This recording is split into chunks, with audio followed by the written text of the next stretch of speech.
How's it going, everybody? So in this video I'm going to talk about the number one thing that causes the vast majority of suffering in all areas of life. So if you follow me for long enough, you probably know that I pay a lot of attention to principles that can plug into multiple things, universal principles, if you will, concepts that work with not just one subject such as nutrition or health, but all areas. So here in this discussion here, we're talking about the attachment to loss. Okay, really the attachment to outcome is the ultimate point, but essentially this fear of loss. Okay, the most common relatable event in everybody's life in which we can all relate to would be relationships. This is the main area of people's lives in which they are super scared of losing people, right? And for me personally, I had to overcome this fear at a very young age because, like my third serious girlfriend, I was like, I was 17, I was 18 years old when we broke up, 17 when we got together. She broke my heart, found out she was cheating on me. I saw hickeys on her neck. I saw all sorts of shit throughout the relationship, and I would call her out on it, and I'd insist that she just admitted it, but she never admitted it. So it was very hard for me to just come to terms with the fact that she was cheating on me, because she wouldn't tell me no matter how much I pointed out the obvious. The final determining factor was when I came over to her house early and found a guy coming out of her house before I came into her house. Basically, I caught a guy coming out of her house, and it was a guy she was like messing around with and whatnot. And I was young. I was like 17, 18, and it was like my first really serious girlfriend, but my third serious girlfriend. So anyway, it was my first long-term relationship. It lasted like 8 months. So, and I'm currently in a 3-year relationship. I think it's going to be 4 soon. And before that, I was in a relationship that lasted about like 1.5 years or so. So I've had plenty of experience with long-term relationships. I've had plenty of experience with dating, with flings, and all these types of things. Most guys, they think like, oh, you've got to be attached. You've got to be scared of losing somebody because it's a relationship, and that's what it's all about, is being together forever and, finding that special person and this and that. They have a whole lot of Fantasyland fluff going on in their head that's been programmed into society from Disney movies and from just general society, social norms, essentially. And so what's happened is there's a lot of guys who are super scared of losing women, and women are repelled by it, and men overcompensate, like they try way too hard to gain the woman's approval. And women will generally say things, not all women, but a lot of women who are kind of confused will say that they want a guy who tries super hard. The problem is that guys don't understand what they actually mean. Guys think that they have to tell them every 5 minutes that they're beautiful. The guys have to give them flowers every single day. And what no one understands is the more that you compliment somebody, the less it matters, okay? And so it's very easy to take somebody for granted when the person is constantly saying the same positive things over and over again. Essentially, it gets boring, it loses its meaning. And also, why, if you really mean something, you probably won't need to say it over and over again. There's something wrong. There's something more underneath the surface if you're constantly repeating yourself and constantly going out of your way to do these courageous things over and over again. But the vast majority of people watching this video won't understand this and won't be able to accept this because they're brainwashed.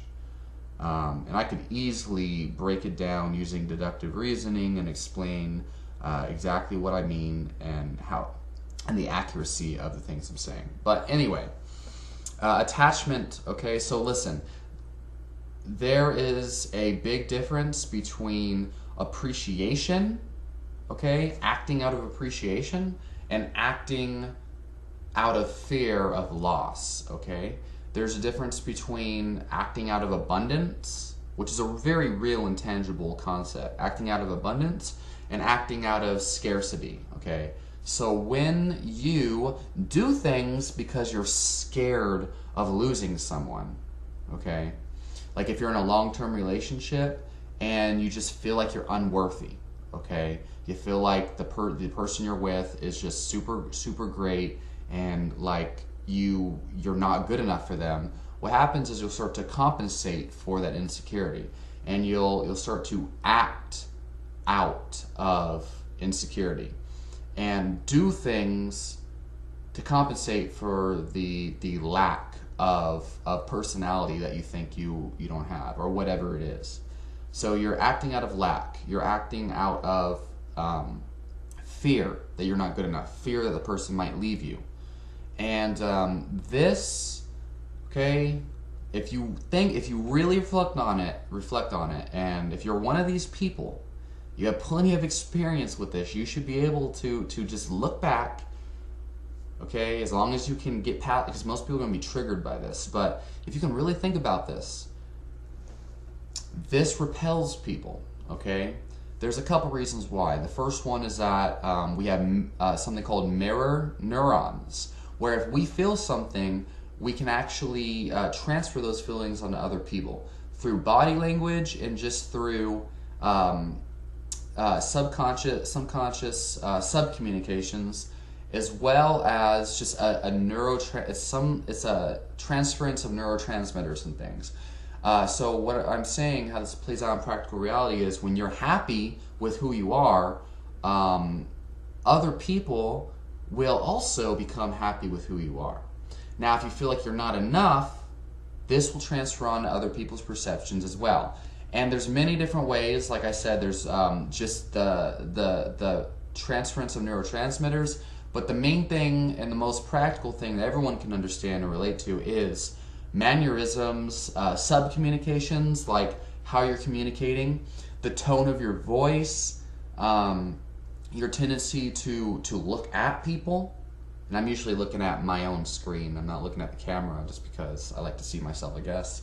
Looking away from people, not looking at people in the eyes, your body language, everything, all of this transfers on to other people's perceptions subconsciously. And so when you feel like you're not enough, over time, like you're going to create the experience in your life that you are not enough, and that person will leave you.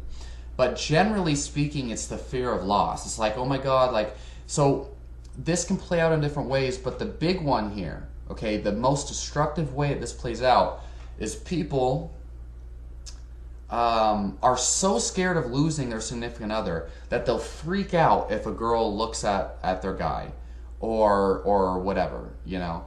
They'll text the person over and over again, hey, how are you doing? What's going on? They'll call them too much. They'll bug them. They'll interfere with their everyday life. And if you're the type of person that thinks that's necessary to constantly, you know, reach out to your partner and always talk to them, that's a problem.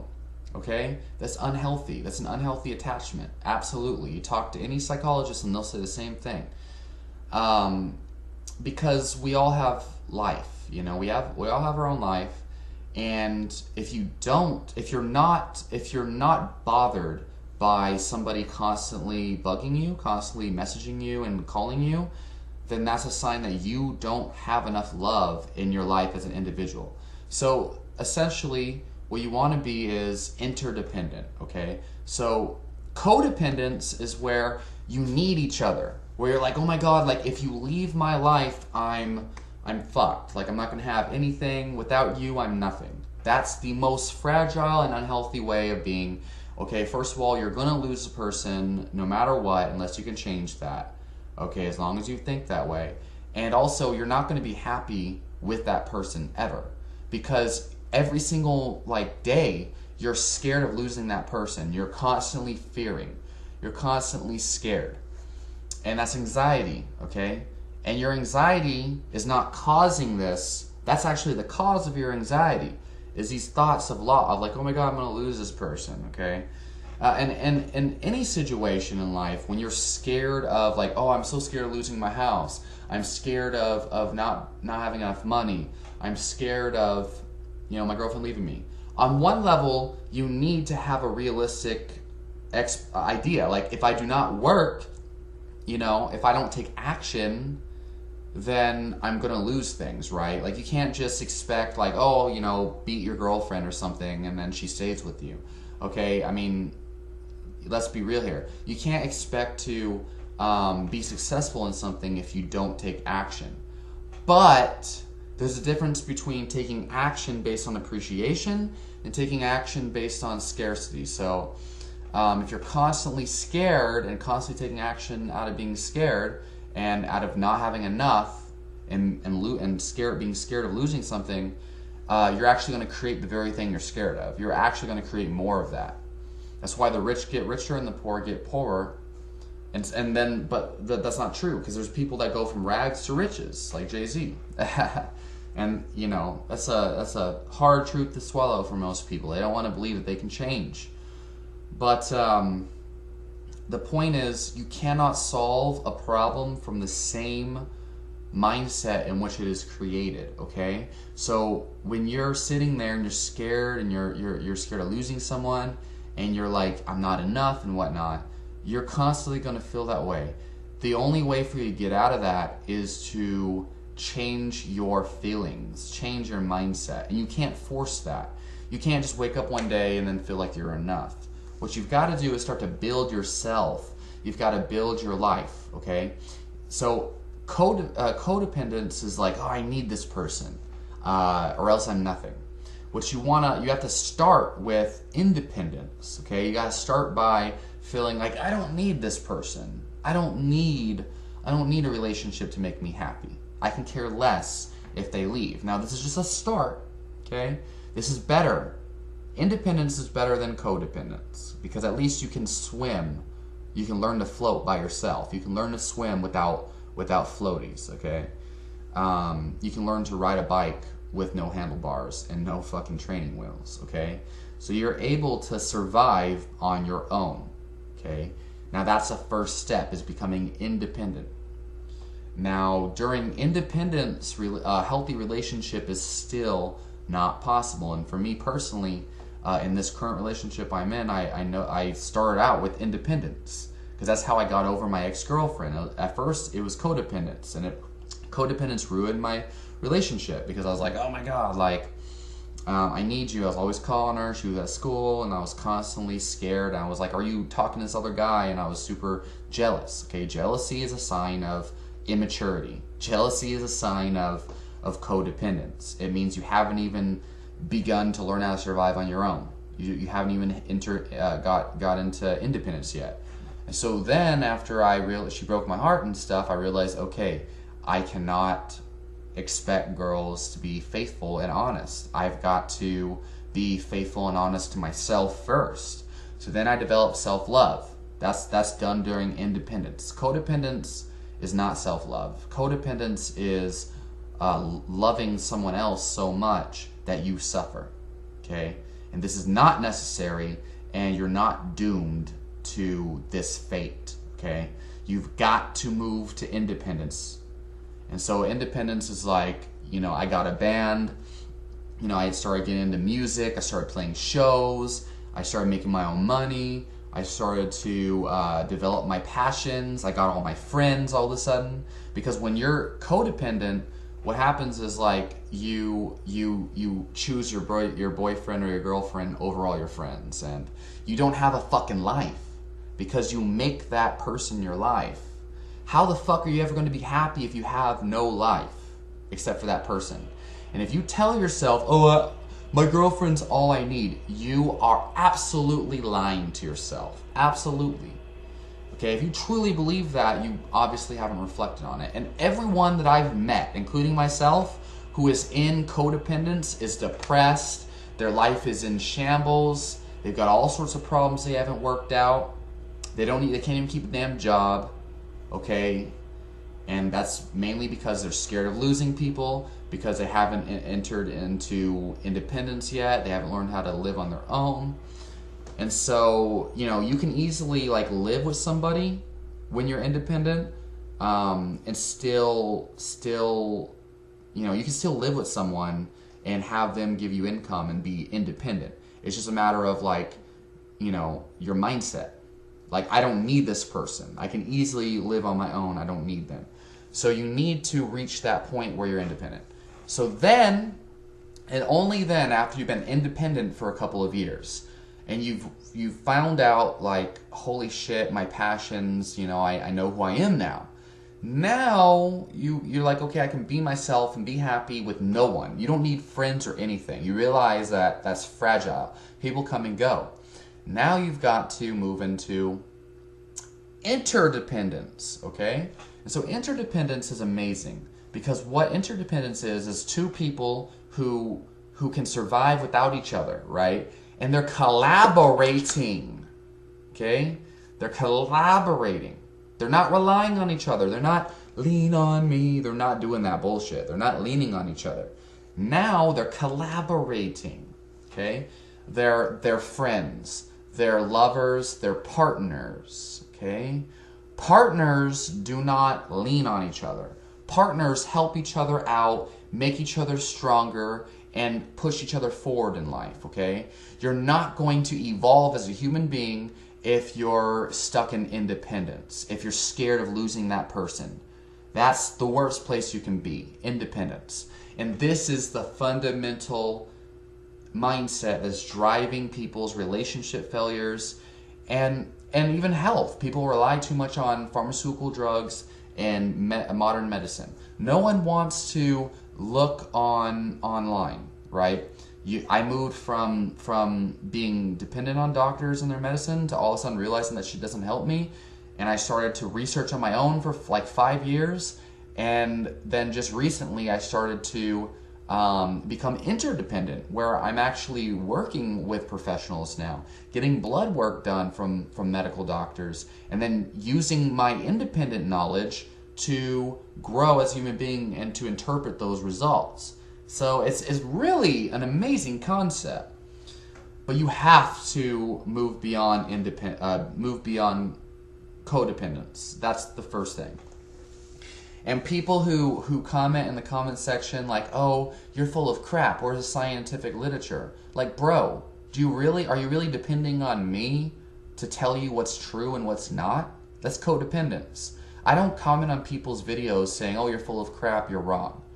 Because I know that everybody has their own philosophy, and I know that I'm wrong about a lot of things, or it's really more of a matter of opinion. The fact of the matter is, I'm not expecting people to be 100% correct. Like, what the fuck? If you comment telling somebody, "Oh, you're wrong, you're full of crap," it's like you're expecting every video you see to have all the results. And it's like you're expecting somebody to be perfect. Everyone has right and wrong things, all right? Some people are more wrong and some people are less. The point is, though, that's a symptom of codependence, okay? Interdependence is like, okay, this guy, he's got some good information. I'll take what is good and I'll just leave what is not. Kind of like Bruce Lee saying, you know, take what is useful, disregard what is not useful, and keep what is, and make what is uniquely your own. Anyway, so interdependence is this beautiful place where two individuals can appreciate each other to the fullest extent and love each other to the fullest extent. Interdependence is where we can help each other rise, and if it doesn't work out, it's fine. We can be friends, and we can support each other with no attachments, right? It's the strongest place to be as individuals and the strongest place to be in a relationship. So it takes a large bit of evolution and maturity, in which 95% of human beings on this planet are not willing to go through. And most people that you talk to about relationships, they're going to be triggered by it. They don't want to hear it. They think that their life is already good, so why the fuck are you going to fix something that's not broken? But they don't realize that their entire life is built on broken self-esteem. And most people, the only reason why they're in relationships is because they feel like they need a relationship to fill that void inside of them. They think that they need somebody to love. All you need is yourself, okay? And then having a partner to love alongside your own self-love is the greatest thing ever, okay? As long as you're dependent on somebody, it's a very empty place to be, okay? And you can say, oh, everyone's different, blah, blah, blah. Look, it's a very easy thing to understand. The problem is you can only understand things that you've actually reflected on, that you've researched, and that you've experienced yourself. 95% of people don't want to even think about this. They're stuck in codependence, and they cannot go out of it. Again, you can't solve a problem when you're stuck in the same mindset in which this problem was created. You've got to rise above codependence to understand why codependence is so bad. So I hope that this has helped people. I could talk millions and millions of hours about this shit. There's so much to cover, but hopefully I've got the basics down. Leave your comments down below. Let me know what you think. Let me know, do you think you're stuck in codependence or independence? Independence is a fun place to be. You learn a lot about yourself when you become independent. Codependence, you learn nothing about yourself. You're stuck in this little haze of brain fog and lethargy, and you can't understand why everyone hates you. You can't understand why you don't have the friends you want. You can't understand why you don't have the relationships you want. Most guys who go on this men going their own way or whatever, and this incel, these weird things. Look it up, MGTW or some shit. These people are they're butthurt bitches who expect women to owe them shit.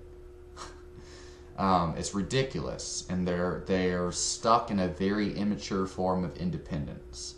But it's actually codependence disguised as independence. They have not yet moved to interdependence. Interdependence is when you realize that everybody is just doing themselves. Everyone is just living their own life, and it's like you shouldn't be hurt if somebody doesn't want to be with you anymore. You shouldn't be hurt if your longtime partner that you want to be with forever is suddenly doesn't want.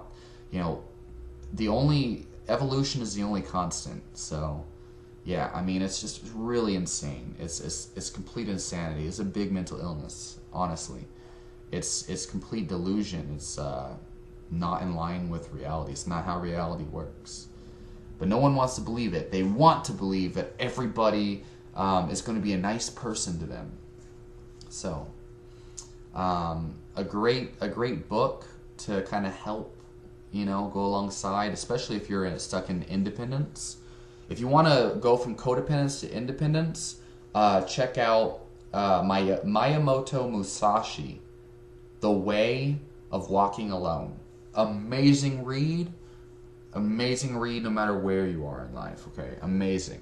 Really, really helpful principles. Better than any kind of 10 Commandments or some shit you'll read. All right, leave a questions down below. Let me know what you think. I'll talk to you next time.